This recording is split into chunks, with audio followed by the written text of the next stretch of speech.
मेरे प्रिय साथियों, मानवाधिकार के योद्धाओं और न्याय की प्रहरी भाइयों और बहनों,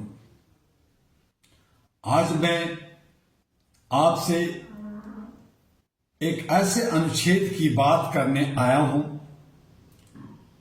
जो बहुत छोटा दिखता है, जो केवल शब्द नहीं है बल्कि व्यवस्था परिवर्तन का बिगुल है। यह है संयुक्त राष्ट्र का मानवाधिकार घोषणा पत्र अनुच्छेद 28। यह अनुच्छेद कहता है, हर व्यक्ति को ऐसी सामाजिक और अंतर्राष्ट्रीय व्यवस्था का अधिकार है जिसमें इस घोषणा में वर्णित सभी अधिकार और स्वतंत्रतापूर्ण रूप से प्राप्त की जा सके। ध्यान दीजिए, यहां केवल अधिकारों की बात नहीं है, यहां व्यवस्था सिस्टम की बात किया जा रहा है। अगर व्यवस्था भ्रष्ट है तो अधिकार दम तोड़ देंगे। अगर शासन पक्षपाती है तो न्याय मर जाता है। अगर अंतर्राष्ट्रीय राजनीतिक स्वार्थी बनता है तो मानवता घायल होती है, उसका मृत्यु हो जाता है। सवाल यह है, क्या आज की व्यवस्था सचमुच ऐसी है जहां हर व्यक्ति के अधिकार सुरक्षित है? जब गरीब को न्याय के लिए वर्षों तक अदालतों के चक्कर लगाने पड़ते हैं, जब शिक्षा और स्वास्थ्य व्यापार बन जाता है, जब सत्ता पारदर्शिता से भागती है, जब शक्तिशाली राष्ट्र कमजोर देशों पर आर्थिक दबाव डालते हैं, तो क्या हम कह सकते हैं कि अनुच्छेद 28 की आत्मा जीवित है? नहीं दोस्तों, सच यह है कि मानवाधिकार की सबसे बड़ी लड़ाई व्यवस्था से ही है। अनुच्छेद 28 हमें चेतावनी देता है, अधिकार तभी फले फूलेंगे जब सामाजिक ढांचा न्यायपूर्ण होगा, जब अंतर्राष्ट्रीय संबंध बराबरी पर आधारित होंगे, जब शासन जवाबदेही होगा। अहरा ग्लोबल यानी all India human rights association global स्पष्ट संदेश देता है, मानवाधिकार केवल सेमिनार से नहीं बचेगा, मानवाधिकार केवल कागजी घोषणाओं से नहीं बचेगा। मानवाधिकार बचेंगे जब व्यवस्था में पारदर्शिता आएगी, जवाबदेही होगी और नैतिकता आएगी। हम मांग करते हैं प्रशासनिक जवाबदेही अनिवार्य किया जाए, न्याय व्यवस्था सुलभ और समयबद्ध हो, शिक्षा और स्वास्थ्य अधिकार के रूप में सुनिश्चित किया जाए, अंतर्राष्ट्रीय स्तर पर शक्तिशाली देशों की वर्चस्ववादी कि मैं बड़ा हूं वो नीतियां समाप्त हो, भ्रष्टाचार को मानवाधिकार उल्लंघन की श्रेणी में कठोरता से परिभाषित किया जाए। अनुच्छेद आर्टिकल 28 केवल अधिकार नहीं देता, यह सरकार से प्रश्न भी पूछता है, यह विश्व समुदाय को आईना दिखाता है, यह नागरिकों को जागृत करता है।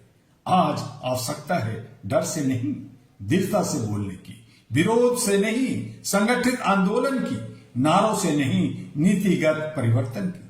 अहरा ग्लोबल यह प्रण लेता है, शपथ लेता है कि हम हर स्तर पर गांव से लेकर वैश्विक मंच तक मानवाधिकारों की रक्षा के लिए सक्रिय संघर्ष करते रहे हैं और करते रहेंगे।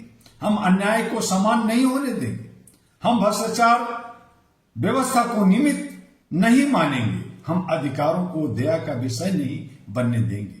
साथियों, बहनों, भाइयों, अगर व्यवस्था अन्यायपूर्ण है तो उसे बदलना ही होगा। अगर कानून कमजोरों के लिए धीमा है और शक्तिशाली के लिए तेज है, उसके हक में है तो उसे सुधारना ही होगा। अगर अंतर्राष्ट्रीय मंचों पर दोहरे मापदंड हैं तो उन्हें उजागर करना ही होगा। अनुच्छेद 28 हमें अधिकार देता है एक ऐसी दुनिया की मांग करने का जहां मानव गरिमा से अपना सर उठा सके, सर्वोच्च हो सके। आज हम घोषणा करते हैं, बिना न्याय के शांति नहीं, बिना समानता के लोकतंत्र नहीं, बिना पारदर्शिता के शासन नहीं और बिना न्यायपूर्ण व्यवस्था के मानवाधिकार नहीं। यह संघर्ष किसी एक संगठन का नहीं, यह संघर्ष मानवता का है। आइए अहरा ग्लोबल के माध्यम से हम विश्व समुदाय से आह्वान करते हैं, व्यवस्था को मानव केंद्रित बनाएं, सत्ता केंद्रित नहीं, नीतियों को न्याय आधारित बनाएं, लाभ आधारित नहीं, और अंतर्राष्ट्रीय संबंधों को समानता आधारित बनाएं, न कि वर्चस्व आधारित। याद रखिए, जब व्यवस्था बदलती है तब इतिहास बदलता है, और जब इतिहास बदलता है तब पीढ़ियां सुरक्षित होती है। आज समय आ गया है, व्यवस्था बदलेगी, मानवता जीतेंगे और न्याय भी जीतेगा। और इन्हीं शब्दों के साथ जो आर्टिकल 21 है उसका भी जय, मानवता की जय हो, संविधान की जय हो, और अहरा ग्लोबल, अहरा HRT टीवी की जय हो, और आप सबकी जय हो कि आप हमारे लगातार आर्टिकल को सुन रहे हैं। और आपसे आखिरी विनती है कि आप HRTV अहरा को, AG अहरा ग्लोबल को लाइक सब्सक्राइब करना ना भूलें, अपना व्यूज देना ना भूलें, और लोगों तक पहुंचाने के लिए इसे फॉरवर्ड करना ना भूलें, क्योंकि बहुत लोग वंचित हैं, उन्हें नहीं मालूम कि उनका अधिकार क्या है, और शासन और सत्ता और जनता का अधिकार क्या है। हम आपको क्रमबद्ध बताते आए हैं, बताते रहेंगे, और ये भी बताना चाहते हैं कि अहरा यानी all India human right association की सदस्यता चल रहा है। आप उसकी ज्यादा से ज्यादा सदस्यता लीजिए, ज्यादा से ज्यादा लोगों को इसके साथ जोड़िए। रिन्यूअल का जो नवीनीकरण का है वो भी काम चल रहा है, बहुत सारे कार्यक्रम का रूपरेखा तैयार हो रहा। आइए कंधे से कंधे मिलकर इसे और मानव चयन बनाएं, आइए मानव लाइब्रेरी बनाएं, और लोगों को मानवता से, ह्यूमैनिटी से और इंसानियत से ओतप्रोत कर दें, नफरत भगाएं, प्यार बांटें, आपस में मिलकर रहें। यही संदेश के साथ फिर आपके साथ आर्टिकल 29 के साथ मिलेंगे। तब तक के लिए डॉक्टर दुआ का अलविदा, नमस्कार।